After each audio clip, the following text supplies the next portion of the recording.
कसे आहात तुम्ही सगळे? मी, माझी संपत्ती, माझा पैसा, माझी प्रतिष्ठा, माझी लोकं, माझा संसार ह्या गोष्टींमधून थोडंसं बाहेर पडा. आपण हळू-हळू पडतो आहोत त्यातनं बाहेर. जसं की मी परवा तुम्हाला त्या व्हिडिओमध्ये सांगितलं होतं, की भगवंताचे चमत्कार आपण बघितले का? किंवा ते बघतो आहोत का?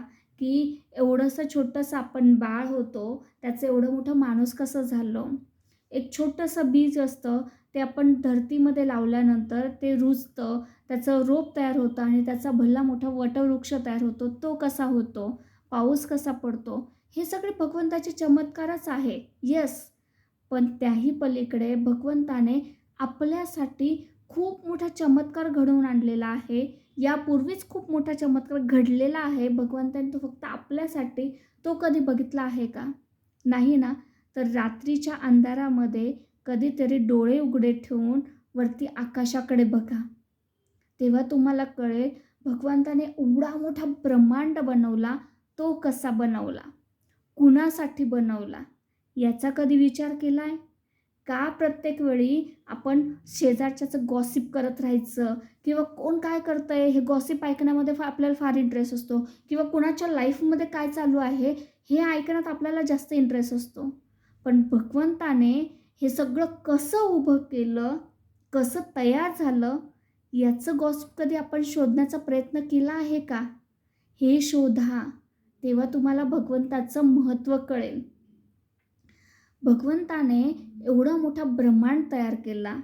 त्या ब्रह्मांडामध्ये एवढे सगळे ग्रह, तारे आहे. पण त्यामध्ये त्या ग्रह ताऱ्यांमध्ये फक्त पृथ्वीवरच जीवन आहे. हे सायंटिस्ट लोकं गेले कित्येक तरी शतकापासून शोधत आहे. आणि त्यांना आजपर्यंत फक्त हेच सापडलं की दुसऱ्या कोणत्याही ग्रहावर जीवनदान नाही आहे, फक्त पृथ्वीवरच आहे. आणि त्या पृथ्वीवर त्या जीवनदानामध्ये मी एक आहे. मग भगवंताने हे करण्यापाठीमागे त्याचा काहीतरी हेतू असेल ना. आपण घर बांधतो, घराला काहीतरी साहित्य लागतात आणि ते घर आपण काहीतरी पर्पजली बांधत असतो. मग भगवंताने एवढं मोठं घर तयार केलं आहे, त्याचा काहीतरी पर्पज असेल ना. त्यामध्ये भगवंताने मला जीवन दिलं आहे, त्याचं काहीतरी हेतू असेल ना त्याच्या पाठीमागे. हे शोधण्याचा कधी आपण प्रयत्न केला आहे का? त्याचबरोबर मी म्हणतो की मी, माझं, माझी प्रतिष्ठा, आपण फार प्रतिष्ठेला धरून चालतो ना हो, किंवा मला मान-सन्मान पाहिजे, सगळंच पाहिजे मला. मग त्या प्रतिष्ठेसमोर आपण त्या भगवंताच्या या गॅलेक्सीमध्ये किंवा ह्या अंतराळामध्ये, ह्या सगळ्या ग्रहताऱ्यांमध्ये आपली किंमत काय माहिती आहे? एक किड्यामुंगीसारखी. इवन किडामुंगी पण नाही म्हणता येणार.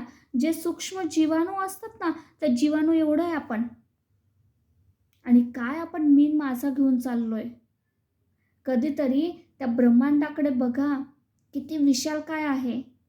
आणि त्यातल्या त्यात मला कालच एक नवीन इन्फॉर्मेशन भेटली, म्हणजे मी शोधली. कारण मला ह्या सगळ्या गोष्टींमध्ये फार इंटरेस्ट आहे. की भगवंताने हे सगळं कसं उभं केलं असेल? कधीतरी आपणही विचार करावा या सगळ्या गोष्टींचा.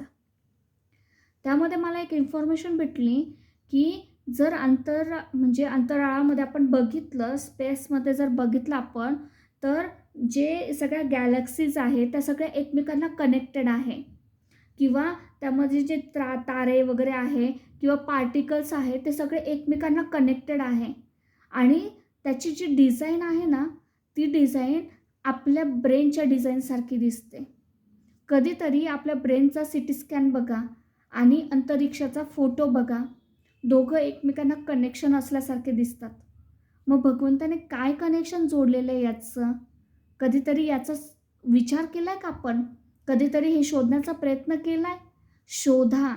आणि ते कसं शोधलं जाईल? उगाच नाही. आपले पूर्वजसुद्धा आपल्याला, म्हणजे ऋषीमुनी जे आहेत आपले, ते सांगतात की योगा करत जा किंवा मेडिटेशन करत जा. ह्या मेडिटेशननी हेच शोधलं जातं.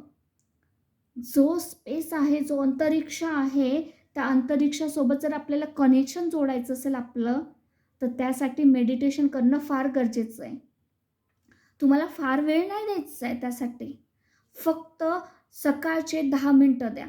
सकाळी लवकर उठा आणि लवकर सकाळी म्हणतात ना असं, लवकर नीचे लवकर उठे त्यासी धनसंपदा लाभे. आणि मी असं ऐकलं आहे की सकाळी जो 4चा टाईम असतो ना, 4 ते 5 वाजेचा जो टाईम असतो ना, तो हीलिंग टाईम असतो. हीलिंग म्हणजे रिपेअरिंगचा टाईम.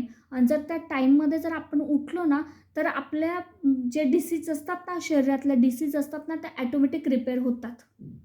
त्या टाईममध्ये, त्या सराउंडिंगमध्ये. त्याच्यामुळे सकाळी लवकर उठायचा प्रयत्न करा. जेणेकरून 5च्या आधीच उठायचा प्रयत्न करा. आणि त्यावेळी जेव्हा आपण उठतो ना, तर तुम्हाला फार काही करायचं नाही आहे. फक्त एक मोबाईलवर लावून द्या, नाहीतर स्वतः म्हणा, पण ओम, ओम याचं मी मोबाईलवर लावत असते. मोबाईलवर ओम लावा आणि फक्त 10 मिनिटे का होईना कमीत कमी आपले हात असे करून स्ट्रेट बसून डोळे मिटून मेडिटेशन करा. त्या मेडिटेशनमध्ये आपल्या इथे आपलं लक्ष केंद्रित करून आपल्या ब्रेनमध्ये काय चालू आहे हे शोधण्याचा प्रयत्न करा.